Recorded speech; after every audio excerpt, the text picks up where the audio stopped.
Estoy, como les decía, muy contento de poder compartir la palabra de Dios con ustedes, que es lo más importante. Entonces quiero empezar orando y que Dios nos pueda ayudar a concentrarnos, que nos pueda, quizás obviamente estamos o cansados o estresados o preocupados o distraídos o pensando en diferentes cosas.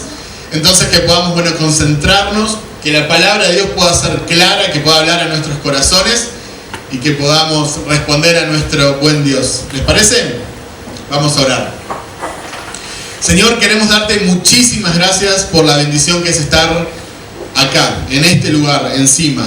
Gracias, Señor, porque muchas personas quisieran estar acá y por diferentes motivos no pueden, pero tú has provisto y has abierto las puertas para aquellos que estamos acá. Muchas gracias, Señor. Gracias por la libertad que tenemos de abrir tu palabra y de poder profundizar en ella. Gracias, Señor, porque nos das la posibilidad de conocerte más. Recién orábamos, Señor, por los no alcanzados. ¿Cuántas personas, Señor, no tienen tu palabra en su idioma, Señor? ¿Cuántas personas no conocen a un solo cristiano o no han escuchado de Jesucristo?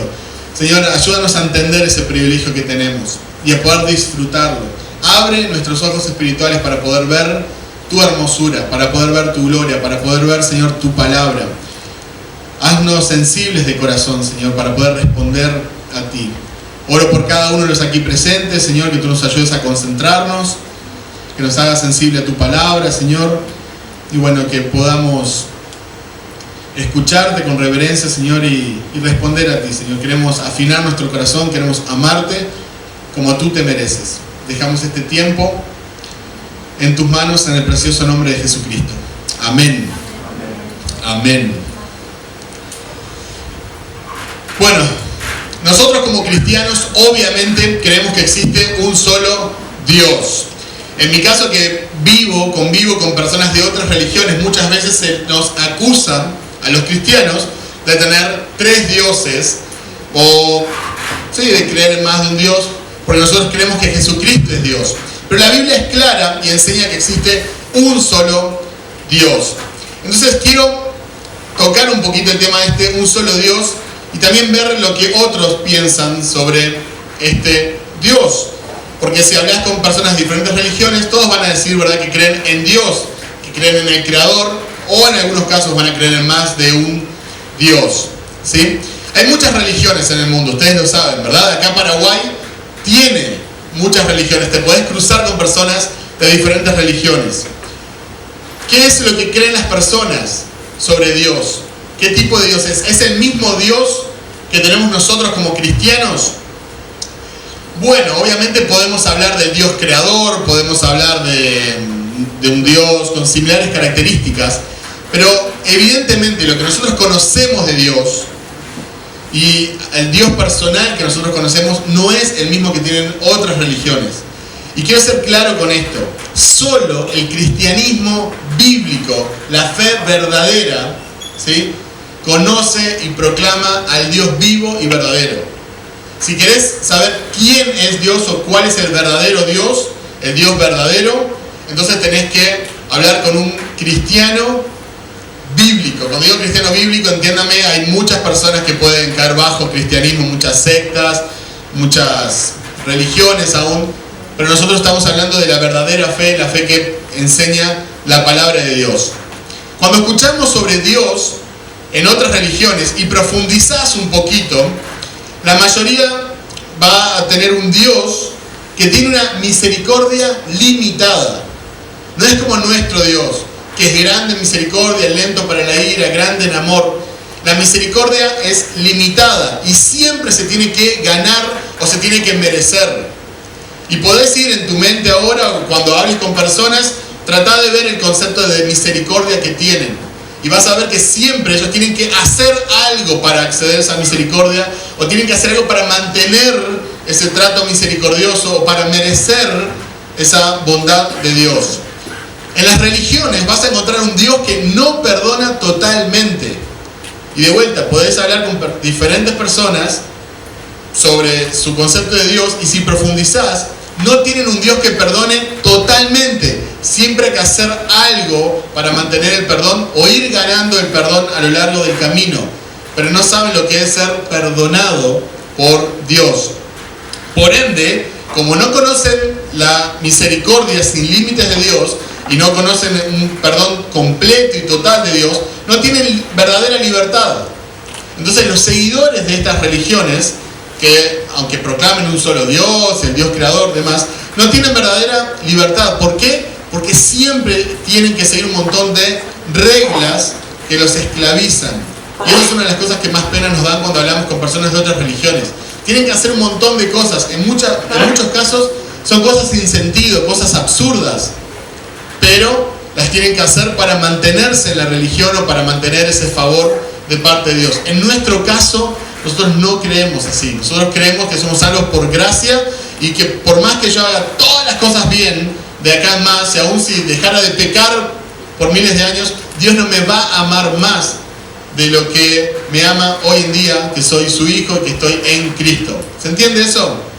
Entonces, tenemos misericordia, tenemos perdón y tenemos libertad. Hacemos las cosas no por miedo, sino porque queremos ser agradecidos, porque amamos a nuestro Dios. Y quiero ser un poquito más claro y profundo en esto. Para cuando hablamos de otras religiones y hablamos aún de un solo Dios, del monoteísmo, si alguien no cree que Jesús es Dios, entonces no estamos hablando del mismo Dios. Nuestro Dios como cristianos es Jesucristo. Nuestro Dios es Jesucristo. Entonces, cuando una persona no cree que Jesucristo sea Dios, entonces evidentemente no estamos hablando del mismo Dios. Aunque sí, obviamente podemos usar ciertas características como puente. Obviamente, si hablo con una persona de otra religión, y bueno, voy a empezar a hablar, ¿no?, de cosas que tenemos en común, ¿no?, del Dios creador y demás.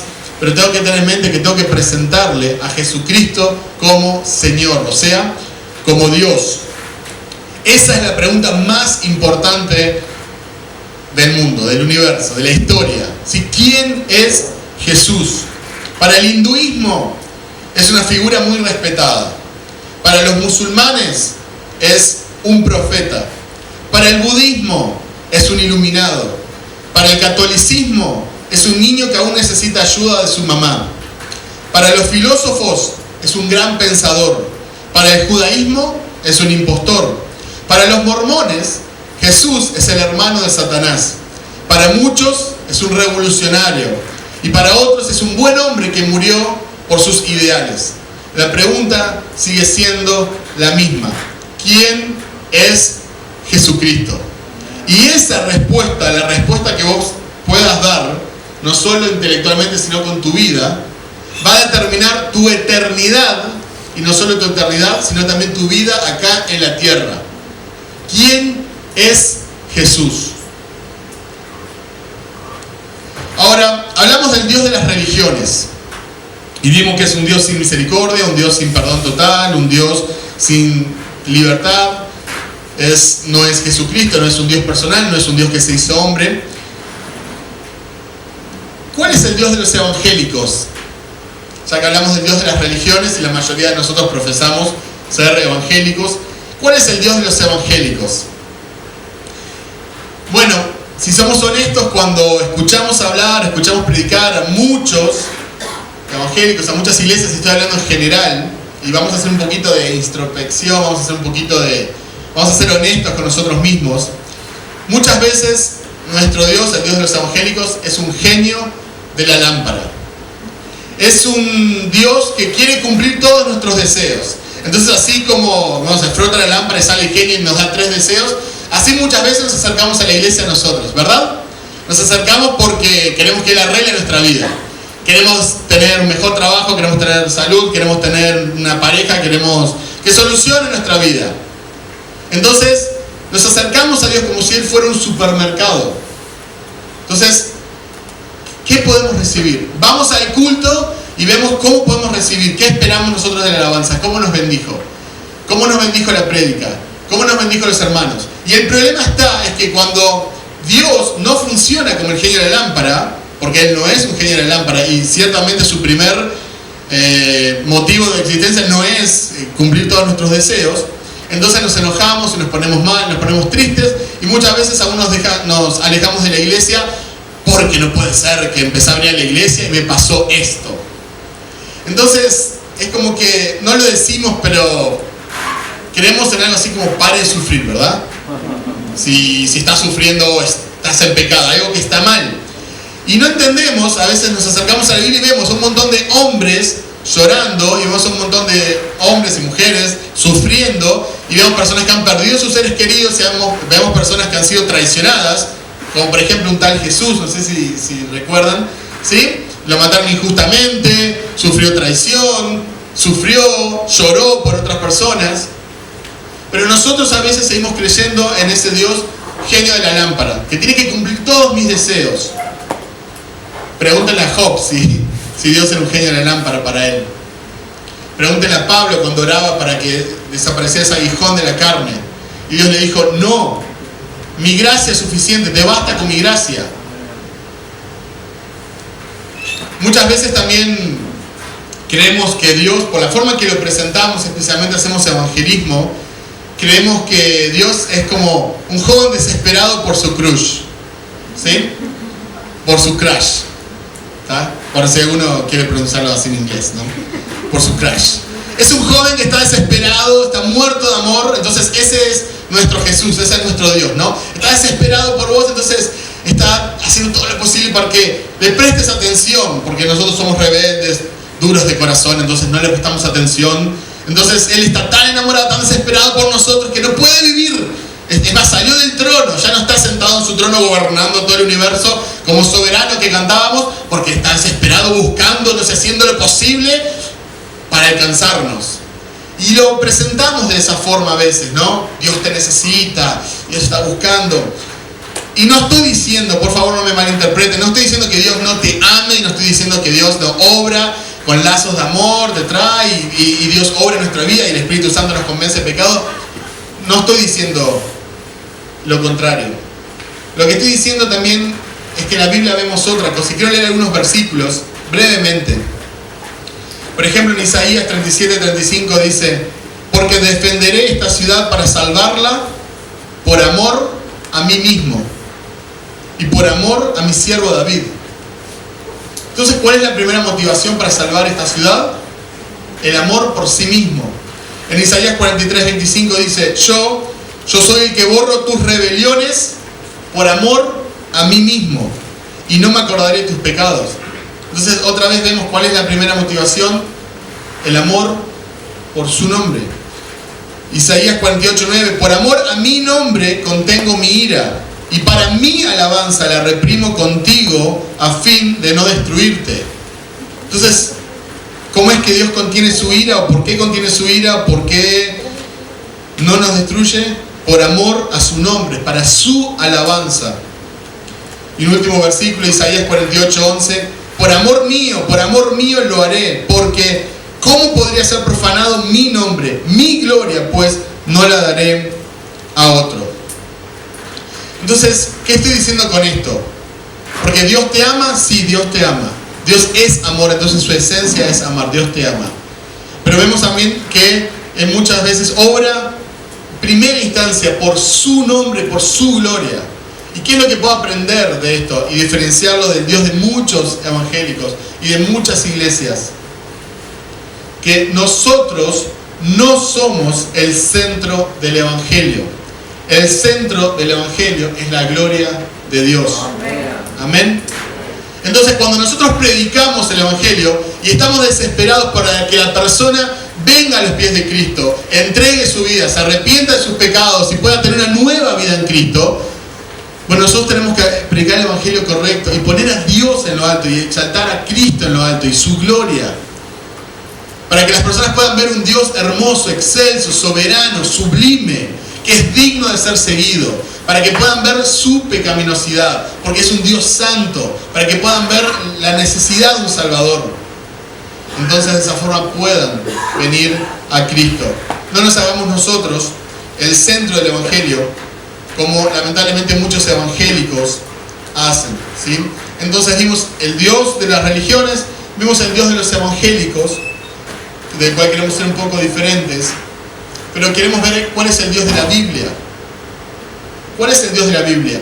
Y ahora sí, me gustaría que me puedan acompañar, si tienen sus Biblias, a Deuteronomio capítulo 6. Deuteronomio capítulo 6. Vamos a leer del 1 al 9. Si no tienen Biblia, se pueden sentar al lado de un cristiano. Eso fue un chiste, no se sientan mal.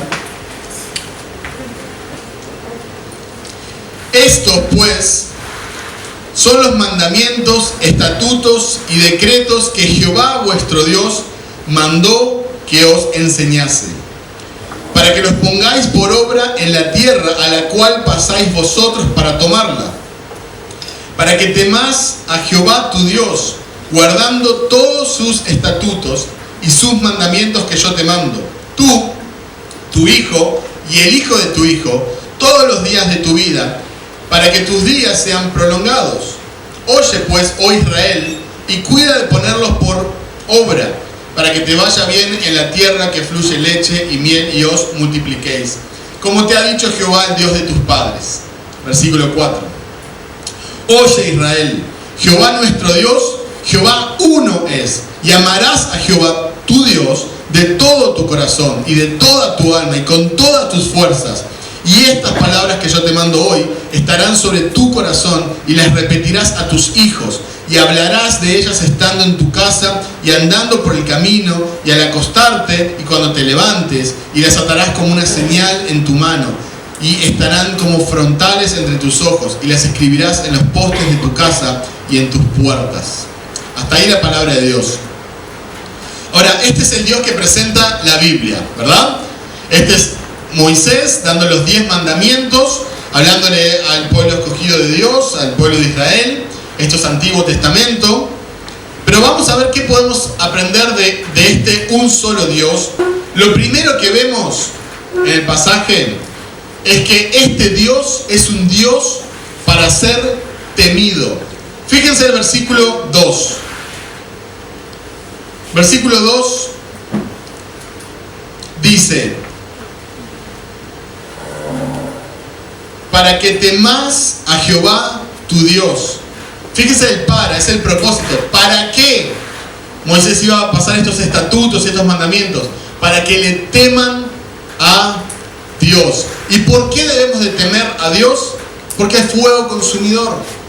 Eso también lo dice Deuteronomio, lo dice Hebreos. Él es fuego consumidor.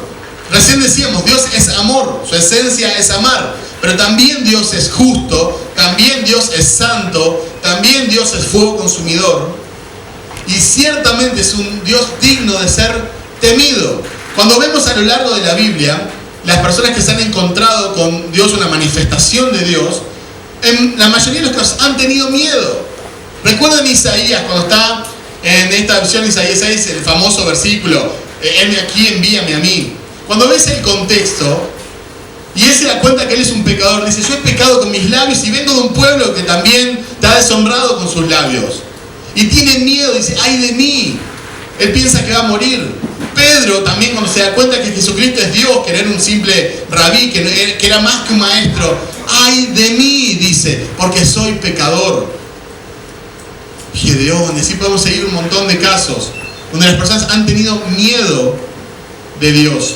Ahora, tampoco quiero contradecir lo otro que dice la palabra de Dios. Sí es nuestro Padre, si Jesucristo es su Salvador. Sí podemos acercarnos confiadamente al trono de la gracia. La Biblia también dice eso.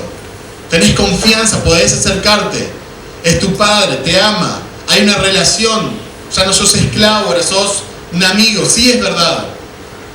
Pero Dios es digno de ser temido. De hecho, la Biblia dice, ¿no?, que el principio de la sabiduría es el temor de Jehová, el temor de Dios. Entonces es sabio temer a Dios, entender su poder y su carácter y su santidad. En el versículo 2 y versículo 3 también vemos que es un Dios para ser obedecido. Es un Dios para ser temido, pero es un Dios para ser obedecido. Dice: para que temas a Jehová tu Dios, guardando todos sus estatutos y sus mandamientos que yo te mando. Versículo 3: oye pues, oh Israel, y cuida de ponerlos por obra, para que te vaya bien. Entonces, es un Dios para obedecer. Así se presentó a su pueblo. un Dios con mandamientos, un Dios para que nosotros podamos seguir sus estatutos. Mucha gente dice, ay, Dios no manda cosas, Dios te da consejos. Bueno, no es lo que veo en la Biblia. Vemos órdenes de parte de Dios. Y si no respetas esas órdenes, vas a pagar las consecuencias. Recuerda, la Biblia dice en Gálatas, ¿no? De Dios nadie se burla. Si vos cosechás para tu naturaleza pecaminosa, y bueno, eso es lo que vas a conseguir por fruto. Ahora, si vos cosechás para las cosas espirituales, y bueno, eso es lo que vas a tener. Entonces, no son solo consejos, no son solamente ideas que Dios te da para, bueno, pensalo, no tengas sexo fuera del matrimonio, ¿no? Pensalo, yo te recomiendo. No, es un mandamiento. Y cuando lo quebrantamos, hay consecuencias. No matarás. Dice, bueno, fíjate si podés controlar la ira. Trata de no lastimar. No, es no matarás. Y si matas, tenés consecuencias. Y así podríamos seguir a través de un montón de mandamientos. Es un Dios para ser amado. Fíjense el versículo 5. Dice el versículo 5: y amarás a Jehová tu Dios de todo corazón y de toda tu alma y con todas tus fuerzas. Es interesante que el Dios creador de todo el universo, el Dios que existe por sí mismo, el Dios que existe antes del tiempo, antes que existiera algo, antes del principio, existe Dios, existe un Dios en Trinidad, Dios Padre, Dios Hijo, Dios Espíritu Santo, un Dios que sustenta todo el universo y Él quiere que lo amemos. Él podría haber simplemente decir, obedeceme, haz lo que yo te digo y listo, te guste o no. No, pero Él nos manda a amarlo, porque lo que desea es una relación de amor, no somos robots. Él no quiere, bueno, levantarte a las 5 de la mañana, leer la Biblia, a las 6 vas a orar, a las 7 vas a desayunar, a las 8 ya salís a evangelizar puerta por puerta. No dice eso. Dice, amame con todo tu corazón, amame con toda tu mente, amame con toda tu alma, amame con todas tus fuerzas. Amame, te mando que me ames, quiero ser amado. Entonces es un Dios para ser amado. ¿Y saben por qué es un Dios que demanda ser amado? Es porque es un Dios admirable. Es un Dios que nosotros podemos admirar. Es un Dios sumamente glorioso, es un Dios digno. Es un Dios que cuanto más lo conoces, más quedás impresionado. Es un Dios para ser valorado, es un Dios para ser apreciado. Y eso es lo que nosotros tenemos que hacer con Jesucristo, darle el lugar que solo a Él le corresponde. Por eso debemos de leer la palabra de Dios, por eso debemos de orar, por eso debemos de ir a la iglesia. No es para ganar ciertas bendiciones, no es para cumplir como cuando vamos al trabajo y tenemos que marcar tarjeta. Y bueno, ya cumplí, hice el devocional de hoy, creo que me va a ir bien. Bueno, a ver. No es así. Es una relación de amor. Cuanto más lees la Biblia, más conoces cómo Él piensa y cómo Él siente. Cuanto más orás, más cercano te sentís a Él. Es una relación de amor. Es como un padre a un hijo. Él nos amó primero, entonces nosotros respondemos en amor. Debemos de admirar y apreciar la gloria de Dios.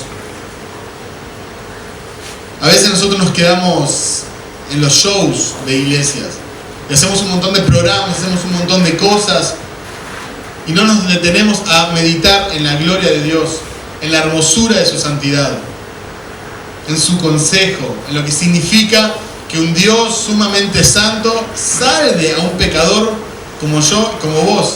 O sea, no entra en nuestra mente. La palabra gracia no va a pasar toda la eternidad y vamos a seguir tratando de entender lo que significa la gracia de que Él nos haya salvado.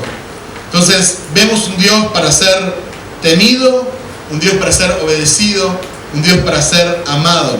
Pero fíjense en el versículo 7, qué interesante.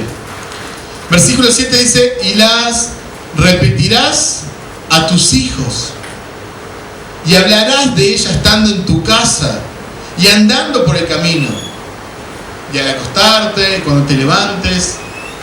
Nuestro Dios, el único Dios, es un Dios para ser compartido. Él mismo te manda, es parte de los mandamientos. Compartilo con tus hijos. Obviamente quizás muchos de ustedes no tienen hijos aún, en algunos casos quizás nunca van a tener un hijo, pero el principio acá es que no podés callarte. Si vos conocés un Dios que es admirable, un Dios que es hermoso, un Dios que es santo, un Dios que es lleno de gracia, un Dios que te salvó, un Dios que da mandamientos, un Dios que es digno de ser seguido, temido, obedecido, te salvó, lo conocés, lo amás, tenés que compartirlo con otros. Tenés que compartirlo con otros. Nosotros normalmente hablamos de aquello que nos apasiona. Si ustedes pudieran escuchar, no sé, cada una de mis prédicas, cuando no estoy en mi iglesia, en un lugar aparte, siempre empiezo presentando a mi familia. ¿Por qué? Y porque para mí es lo más importante. No hay mejor mujer que mi esposa, no hay mejores hijos que los míos. Amo mi familia, estoy agradecido, entonces comparto, soy apasionado. Amo el fútbol, entonces siempre estoy hablando de fútbol. Recién hablé con Jackson de Perú, 2 segundos y hablamos de fútbol. Porque me sale natural, porque estoy apasionado. Me gusta hablar de jugadores, de equipos, me gusta. Hay personas que son hombres que son apasionados por los autos, son fierreros, entonces hablan de autos. Hay chicas que son apasionadas, no sé, por la peluquería, no sé por qué se apasionan las chicas. Entonces hablan de las cosas que les apasiona, de la ropa, creo que hablan más las chicas.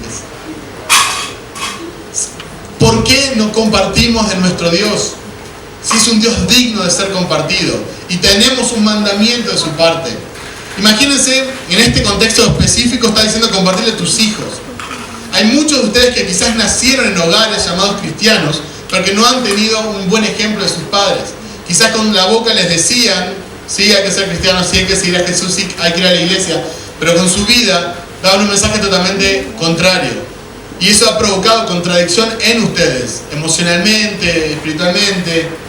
Bueno, no dejemos que pase eso con nosotros. Ahora, hoy en día estás escuchando, quizás mucho antes de tener hijos o aún de formar una pareja. El día que tengas hijos, si Dios te permite tenerlos, que sean tus primeros discípulos. Pasa tiempo con ellos, a mostrarles, porque por muchos años ellos van a ver a Dios en vos. Y lo que vos seas es lo que ellos van a entender de Dios. Si sos un padre sumamente permisivo, ellos van a entender que Dios es un Dios sumamente permisivo. Si sos un padre exageradamente severo, bueno, ellos van a entender que Dios es un Dios sin misericordia, que solo le importa la disciplina. Entonces es una responsabilidad muy importante. Y más allá de los hijos que Dios te pueda dar, que es una gran responsabilidad, quizás hoy en día vos podés ser de bendición a tus padres. Quizás ellos no fueron de bendición para vos, pero vos podés imitar a Cristo, que nos amó antes que nosotros le amáramos y nos escogió antes que nosotros lo escogiéramos. Y decidí ser de bendición para ellos independientemente de que se lo merezcan o no. Y tus hermanos y tus compañeros de estudios y la gente del barrio y aún a los desconocidos, porque tenés un Dios que es digno de ser compartido. Entonces hablales de tu Dios, apasionate por Él, como a veces nos apasionamos por el deporte, la música, la moda o diferentes cosas, y compartí de tu Dios, del único Dios, con las personas a tu alrededor. En el Antiguo Testamento, Dios se reveló a la humanidad. En el caso de Moisés, voy a usar el caso de Moisés porque es un caso donde se presenta, ¿no? Pues Moisés le dice, ¿quién sos en cierta forma? Cuando me pregunten, ¿qué les voy a decir? En Éxodo 3:6 dice, y dijo, yo soy el Dios de tu padre, Dios de Abraham, Dios de Isaac y Dios de Jacob. Entonces Moisés cubrió su rostro porque tuvo miedo de mirar a Dios. Otra vez, ¿qué fue lo primero que tuvo Moisés? Miedo. No dijo, ¡oh Dios! ¡Ándale mi pana! ¡Qué bueno verte! No, tuvo miedo. Obviamente desarrolló una gran amistad con él, una gran relación, es un gran líder, pero lo primero fue miedo, porque se estaba enfrentando al Dios vivo y verdadero. Unos versículos más adelante, en Éxodo 3, 13, 14, dijo Moisés a Dios, he aquí que llego a los hijos de Israel y les digo, el Dios de vuestros padres me ha enviado a vosotros. Y si ellos me preguntan, ¿cuál es su nombre? ¿Qué les responderé? Y respondió Dios a Moisés, yo soy el que soy. Y dijo, así dirás a los hijos de Israel, yo soy, me envió a vosotros. Es un pasaje hermoso para estudiarlo, no es el pasaje central de este mensaje, pero sería un pasaje muy lindo para estudiarlo. Dios se está presentando a una persona y está enseñándole cómo debe de presentarlo a otras personas. Cuando te preguntas, deciles, yo soy, me envió. Este nombre es muy profundo. Es un nombre que puede significar, no es yo soy el que es y el que será, es la eternidad. Pero cuando llegamos al Nuevo Testamento, Dios sigue revelando su carácter. Hay muchas, aún sectas, movimientos que han tratado de presentar a dos dioses, ¿no? El Dios del Antiguo Testamento y el Dios del Nuevo Testamento, que es como más bueno, es bonachón, es como un viejito que anda con sus ovejas, ¿no? Pero el Dios del Antiguo Testamento es un viejo, así con rayos y malo. Pero el Dios de la Biblia es el mismo, ayer, hoy y siempre, desde Génesis a Apocalipsis. Pero Él se ha ido revelando y ha ido mostrando su carácter. Cuando llegamos al Nuevo Testamento, encontramos, por ejemplo, Juan 1:1. En el principio era el Verbo, y el Verbo era con Dios, y el Verbo era Dios. Y el Verbo era Dios. Los testigos de Jehová tratan de decir que eso está mal y lo cambian y dicen que era un Dios, una locura. Mírense, Juan, un judío, iba a escribir que había un Dios, como si hubiera más de uno.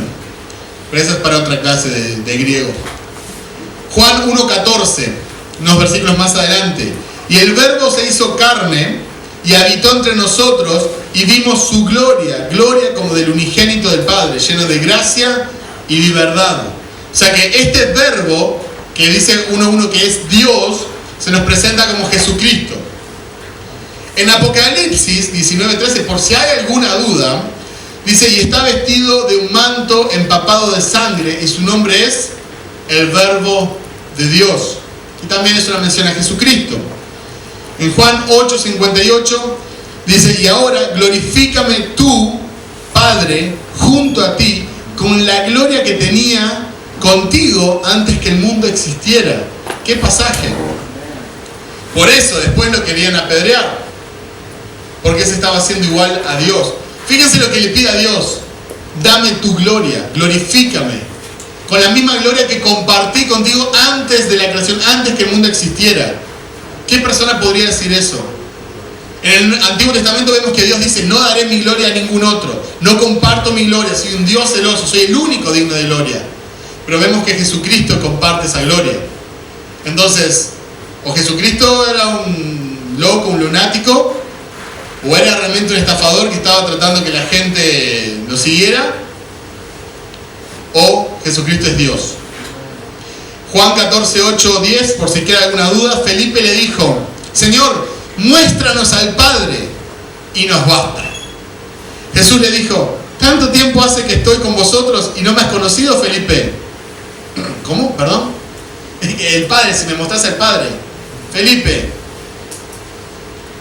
el que me ha visto a mí, ha visto al Padre. ¿Cómo pues dices tú, muéstranos al Padre? ¿No crees que yo soy en el Padre y el Padre en mí? ¿Se acuerdan cómo Moisés se presentó a su pueblo? Por eso querían apedrearlo, por eso lo terminaron matando y acusando de blasfemia. Porque Dios se revela a nosotros en el Nuevo Testamento en la persona de Jesucristo. Sí se revela como Padre, sí se revela como un Salvador, pero se revela en la persona de Jesucristo. Jesucristo es el único Dios vivo y verdadero. Un solo Dios. Su nombre es Jesucristo. Entonces, a lo que íbamos del pasaje de los 10 mandamientos en Deuteronomio 6. Jesucristo es digno de ser obedecido y temido. Jesucristo es digno de ser amado. Y Jesucristo es digno de ser compartido. Ese es nuestro Dios. Y ese es el Dios que debemos de amar, obedecer, temer y compartir. Y termino con esto.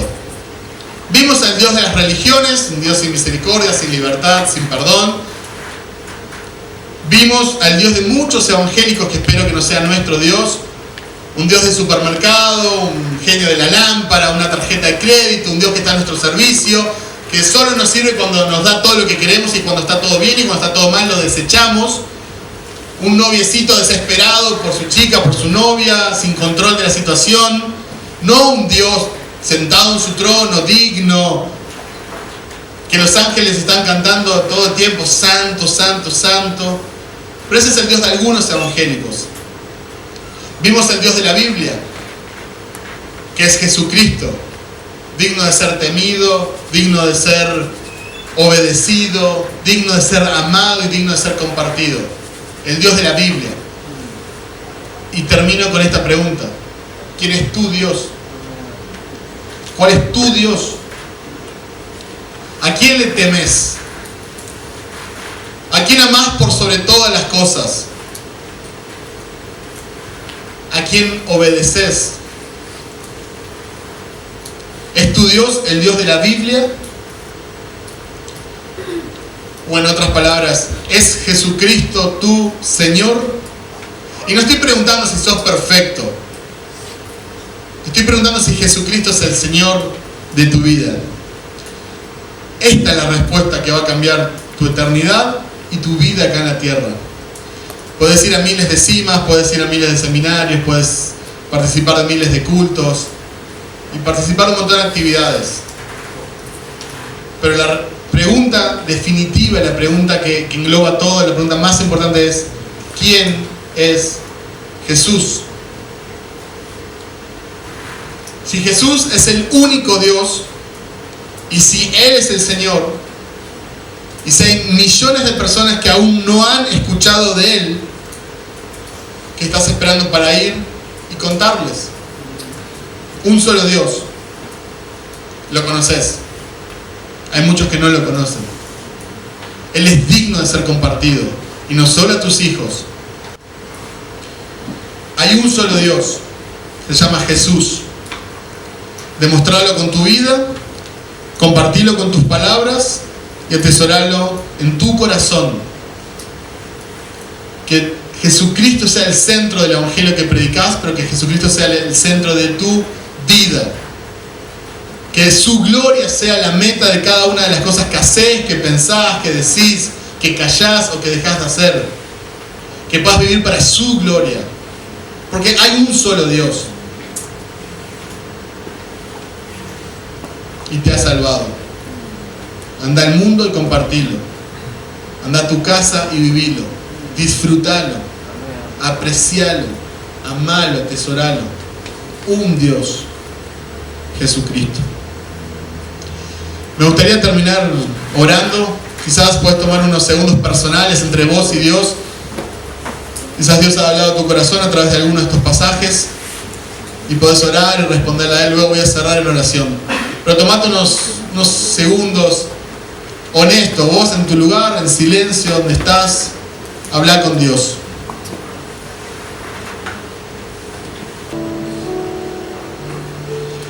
Señor, quiero darte muchísimas gracias por permitirnos abrir tu palabra y poder estudiarla, Señor.